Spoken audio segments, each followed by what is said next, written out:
Cukup aku saja yang WNI.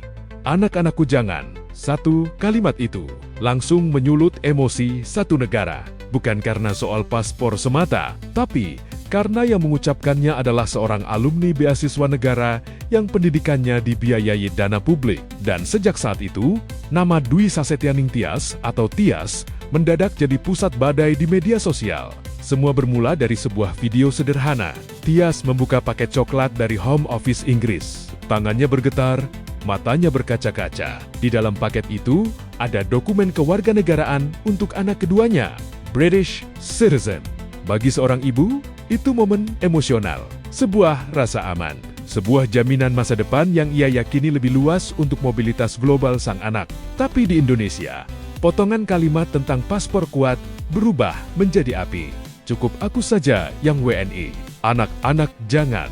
Narasi itu dianggap bukan sekadar pilihan pribadi, melainkan sindiran terhadap identitas bangsa. Dan ketika publik mengetahui bahwa Tias adalah alumni beasiswa LPDP, kemarahan pun membesar. Akhirnya paket yang aku tunggu-tunggu selama 4 bulan ke belakang nyampe juga. Ini paket bukan sembarang paket, isinya adalah sebuah dokumen yang penting banget yang merubah nasib dan masa depan anak-anakku. Kita buka ya.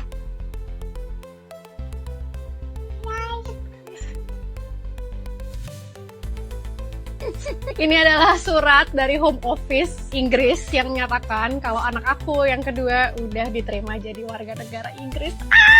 Dan yang kedua, kita buka ya.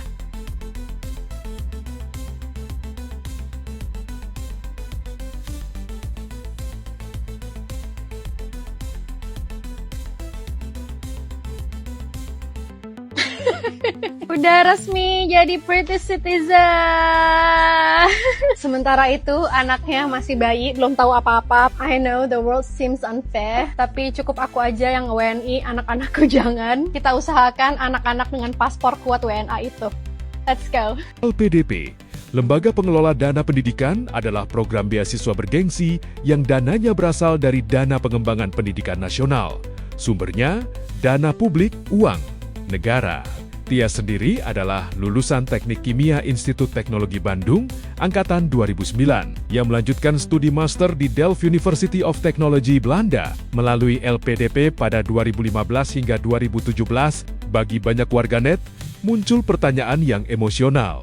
Bagaimana mungkin seseorang yang disekolahkan negara justru terdengar meremehkan paspor negaranya sendiri? Kolom komentar pun dipenuhi kritik tajam. Ada yang menyebutnya tidak tahu terima kasih. Ada yang mempertanyakan etika, bahkan muncul istilah keras seperti lintah pajak. Isu ini menyentuh luka lama. Brain drain, ketakutan bahwa talenta terbaik negeri ini pergi, menikmati sistem luar, lalu merasa lebih bangga dengan identitas global dibanding nasional. Namun cerita ini tidak sesederhana potongan video viral. Sejak kembali ke Indonesia pada 2017, Tias sebenarnya membangun bisnis ramah lingkungan bernama Sustaination. Ia aktif mendorong gaya hidup zero waste, produk-produk berkelanjutan, edukasi pengolahan sampah rumah tangga, kampanye pengurangan plastik, semuanya ia jalankan di tanah air.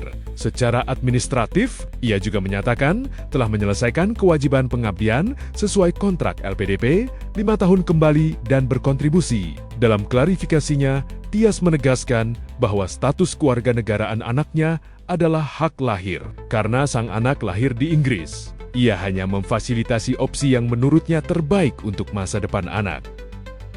Yaelah, lebay banget. Baru anaknya punya paspor British aja songong.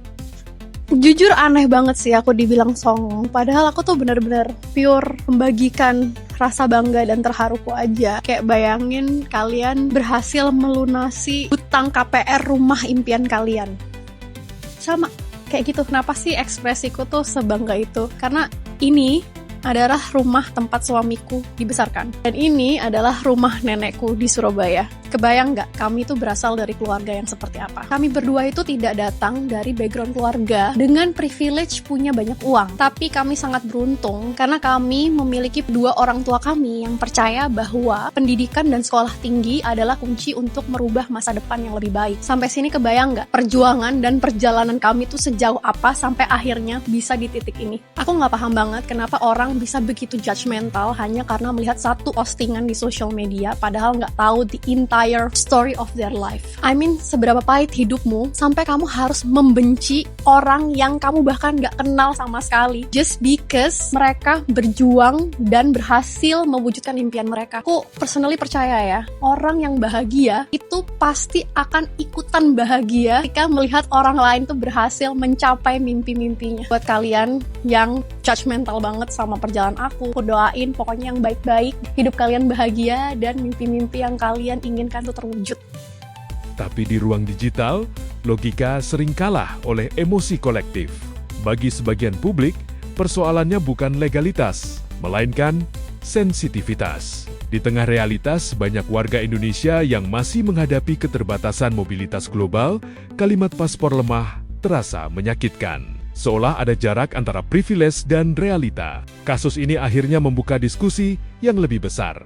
Apa itu nasionalisme di era global? Apakah diukur dari warna sampul paspor atau dari kontribusi nyata di dalam negeri? Apakah menyekolahkan anak dengan peluang global berarti mengurangi cinta pada tanah air? Atau justru itu bagian dari strategi masa depan keluarga? Di satu sisi, publik menuntut rasa hormat terhadap identitas bangsa. Di sisi lain, dunia hari ini makin tanpa batas. Yang jelas, satu pelajaran penting muncul dari polemik ini. Figur publik, terutama yang pernah menerima fasilitas negara, memiliki beban moral lebih besar dalam memilih kata. Karena di internet, potongan 30 detik bisa mengalahkan rekam jejak 10 tahun. Sekarang pertanyaannya kembali ke kita. Dalam dunia yang makin terhubung, bagaimana seharusnya kita memaknai identitas, kontribusi, dan pilihan pribadi? Apakah ini soal paspor kuat atau soal cara menyampaikan rasa syukur? Tulis pendapat kamu di kolom komentar. Diskusi ini belum selesai. Tadi yang 2N+1 setelah lulus, nah. Kalau sudah selesai semuanya ya sudah. No, problemnya bukan di situ. Mbaknya memang sudah menyelesaikan masa pengabdian, tapi mbaknya ini bisa stay di UK karena dependent visa suaminya yang sekarang bekerja sebagai researcher di UK Uni. Dan suaminya ini ngambil master sampai PhD di Utrecht, di Belanda, itu pakai dana LPDP. Ini profil suaminya ya BTW, Dr. Arya Iwantoro. Legit, ini info A1, udah gak usah pada protes. Suaminya bukan bule, anaknya aja gak ada bule-bulenya. Jadi dia lanjut nih kan, ketahuan kan nih dia nih. Dia lanjut master sampai ke PhD di Belanda. Dari tahun 2014 sampai 2016, terus lanjut lagi 2017 sampai 2022. Ini acknowledgement form suaminya ya BTW. Bukti bahwa suaminya itu genuinely menggunakan funding LPDP itu. Dari master sampai PhD. Beasiswa lanjutan. Dan memang secara aturan LPDP memperbolehkan alumninya untuk bekerja sementara waktu maksimal 2 tahun di luar negeri. Tapi kenyataannya, suaminya kerja lebih dari 2 tahun di Exeter Uni, terus sekarang malah lanjut kontrak jadi senior researcher. Kabur nih dia, udah gak ngabdi, terus ngelanggar aturan maksimal 2 tahun, lo sekarang jadi 3 tahun lebih nih, jalan 4 tahun nih. Kayak mana orang gak ngamuk? Nah jadi agendanya seperti itu guys, agendanya tuh suami istri ganti-gantian visa dependent, sampai akhirnya anaknya diproyeksikan untuk menjadi kewarganegaraan asing. Terus nanti one day kalau udah tua mereka bakalan balik lagi untuk ngambil kewarganegaraan itu. Kalau gue mah tahu, gue kerja di international education, gue megang market UK, Australia, New Zealand, migration, gue tahu sampai akar-akarnya bisnis nature ini gue tahu. Dan UK itu memperlakukan Indonesia sebagai klien, bukan bisnis. It's not B2B, it's B2C. They don't give a fuck. Yang penting mereka dapat talented individual, ya udah. Jadi pemerintah Indonesia ini secara tidak sadar mereka menduplikasi produk-produk yang berkhianat kepada negara seperti ini. Ini cerdas tapi licik.